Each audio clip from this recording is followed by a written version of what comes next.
Season 3, Episode 6 of Silo ends with two completely different scenes, but I think they're telling the exact same story. One ending may reveal who helped create the Silo system, and the other reveals how that system is still protecting itself over 350 years later. At first, they seem completely unrelated, until you realize both scenes are about the exact same thing: control. And I think that episode 6 revealed something huge. The voice of the algorithm may not just be running the experiment, it may be the missing link between how the experiment began and how it's still surviving centuries later. So today I'm breaking down 5 clues you probably missed, and I'll also be discussing the unanswered questions I have after watching this episode. But before we get started, let me introduce myself if you're new here, and if you're not new here, then welcome back. My name is Brandi, and I realize that you could be on any channel in the world, but you're right here with me, and I really do appreciate that. So please go ahead and like this video. It really does help the channel out, and I greatly appreciate it. And also subscribe to the channel if you do enjoy watching TV show breakdowns. And don't worry, this video contains no book spoilers because I haven't even read the books yet. Now, clue number 1 is the title of this episode. At first, I assumed the title, The Drive, was referring to Daniel and Helen's self-driving minivan. But by the end, I started wondering if that title is doing double duty. Because in the present timeline, we see that Juliette, she finally remembers what she's supposed to do in regards to the safeguard. Then Lucas says something that caught my attention. If the blueprint to the silo still exists, it will probably be stored on the hard drive in IT. So now we have 2 completely different storylines, both revolving around a drive. And then something else clicked for me. Daniel, we know that he has a background in engineering, but what does Daniel do to try to stop the minivan? He tries to disable it himself by removing a panel beneath the steering wheel, and he explains to Helen that brakes are simple. You step on a pedal, it activates a line, which makes the brake pad squeeze, but whoever is driving this is doing something with the electronics to stop that. And that line feels much bigger than just a car, because isn't that exactly what's happening inside the silos? The founders built these systems with simple physical mechanisms, but something digital and technically advanced is overriding them. And if that's true, maybe the silos themselves were never the experiment. Maybe they're just the laboratory and the algorithm is the one running the experiment. Whether it's nanotechnology, advanced sensors, or something else entirely, the algorithm seems capable of overriding mechanical systems through an intelligent layer of control. And when the minivan finally arrives to the airfield and the doors to the warehouse opened, I wasn't surprised at all to see Senator Thurman emerge from behind the doors. As I theorized in another silo video, I think they recruited Daniel into building the silos by using his sister Charlotte as leverage. And Senator Thurman's daughter, who is also her policy writer, is probably the writer of the founders' framework, such as the Pact and the Order. And clue number 2 is something that Camille says to the plumber. At the end of this episode, Camille tells the algorithm that the vitamin D plus has entered the water supply 2 hours ago. But earlier, we watched her give the plumber a specific instruction. You'll need to turn off the osmosis filtration system before we add it. Before they add the vitamin D, that is. But for what? Why? Because whatever they're putting into the water, the filtration system would apparently interfere with it or remove it. And I think that's a clue about what the vitamin D plus actually is. Because we already know it's not really vitamin D. It's a memory suppression drug. But what kind of technology are we dealing with here? Is it simply an advanced chemical? Could it involve nanoparticles or even some form of nanotechnology? We do not know yet.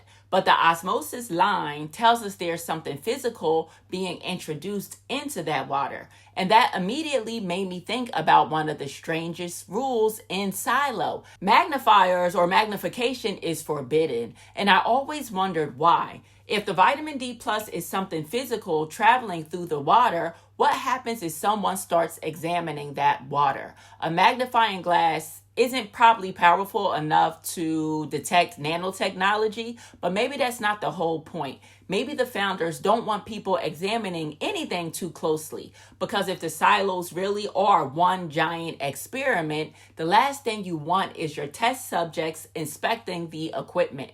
Which leads me to clue number 3, which involves the voice of the algorithm and its intelligence. One theory that has been gaining traction in the fandom is that the voice of the algorithm might actually be Daniel.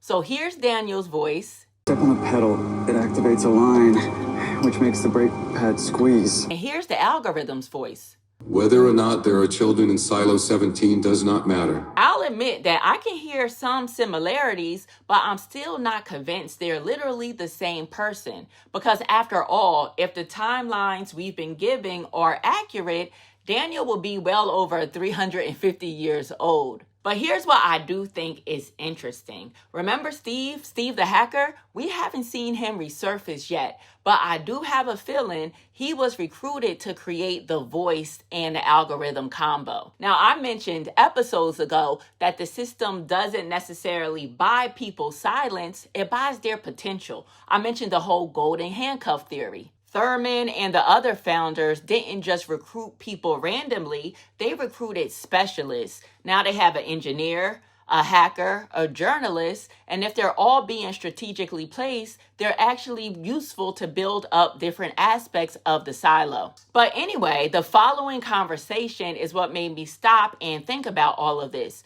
We see Camille, she storms into the vault completely frustrated, and she even has a mini crash out. She's convinced that Juliette is making a play by asking to go back to Silo 17. And she's absolutely right. But instead of arguing with Camille, the algorithm says to her, "You are not really interested in an answer. You're looking for an argument. I will not engage." Now, wait a second. That's not the response I'd expect from a cold calculating machine. That sounds almost human. And then something else caught my attention. Before Camille entered the vault, she was having what she thought was a private conversation with Juliette. But then her little transceiver device lights up. And I've always assumed it's just how the algorithm pages her. But what if that little device is doing more than just that? We've already heard the algorithm identify her elevated heart rates, respiration, even her emotional exhaustion. But how? Maybe it is using advanced sensors in the vault. That's certainly possible. But what if this small transceiver device is part of that system too? So maybe the real question isn't, is Daniel the voice? Maybe the real question is, how does the algorithm know exactly what to say? Because if this communicator isn't just how the algorithm speaks to Camille, maybe it's also how Camille unknowingly speaks to the algorithm. And that's exactly why I'm starting to think that Camille and Sims may be working together more than I initially realized. Now, Sims, he can't tell Camille everything, not because he doesn't trust her or not that he's trying to betray her, but because he knows the algorithm may be monitoring her every move. Even when they talk, it feels like they're speaking in code. Camille, she says just enough for Sims to understand, but not enough for the algorithm to piece together the whole plan. Which leads us to clue number 4, the hidden tunnels. Billings and Hank are investigating the murder of Orla Kent, and Billings, he demands to see the security footage, and they see Glenda Hardwood in the mines, and then only 10 minutes later, she is in supply. And at first, he thinks that he's looking at impossible footage, but I think he may be looking at evidence of a hidden transportation network. I don't know for sure if Glenda used the hidden tunnels, but I don't think it's a coincidence that the episode shows Billings questioning someone's impossible movement through the silo, and then reminds us that there are hidden routes connecting different parts of the silo, because Lucas revealed something in this episode that can also be connected. He says that there are tunnels in the mines that go up and down the silo. Then he adds something even more interesting. I almost made it to the line where it goes into IT. Wait, the tunnels connect to IT? Now think about the security footage. Glinda appears in the mines, and then just minutes later, she's in supply. That shouldn't be possible using the main stairwell, unless there are routes most people don't know about. Now, to be fair, it is entirely possible that the miners built some or even all of these tunnels themselves, and I don't think we have enough information to rule that out just yet. But here's the question that keeps bothering me.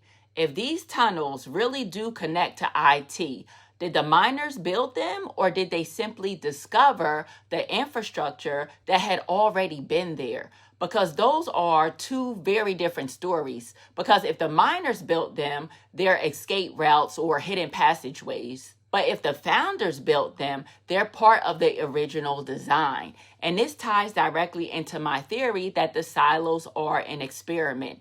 Every laboratory has to have things the test subjects never see. Observation rooms, maintenance corridors, service tunnels, and hidden access points, things of that nature. So maybe these tunnels weren't created by the miners to help people escape the system. Maybe they were created by the leaders or the founders so they could move throughout the silo without being seen. And clue number 5 involves Helen. One of the biggest reliefs for me in this episode was Helen's name being cleared. For weeks, I believed that she may have committed journalistic fraud, but this episode clears her name. Helen didn't invent a source, she lied to protect her source. She sacrificed her own reputation to protect someone who told the truth. And shortly after Helen tells Daniel this, they arrive at the warehouse and Senator Thurman asks them, "Are you ready to save the world?" And that made me think again about the golden handcuffs theory. Maybe the system isn't just recruiting brilliant people. Maybe it's recruiting people who've already proven they'll sacrifice everything for a cause they believe in. Daniel would do anything to save Charlotte, and Helen gave up her career to protect a source. But then I noticed something else. Helen, we see in the minivan, she still has the Pez dispenser. The same Pez that passed from Helen down somehow to George's family. Then George gave it to Juliette, and then Sims took it, and Sims gave it to his son, and then Sims ends up giving it back to Juliette to trigger her memory. The show has already established that certain objects can anchor memories, but maybe the Pez dispenser is doing something else too, because it keeps ending up with the same kind of person. People who question authority, people who protect others, people who refuse to let the truth die. In other words, flame keepers. And all of this makes me think and wonder if Helen is the original flame keeper. Now let's move on to the question section of this video. One thing I'm still trying to figure out is, what is Juliette's real play? She gets permission from the algorithm to send Lucas and Kennedy to Silo 17 to rescue the children, but we know that's not her only reason.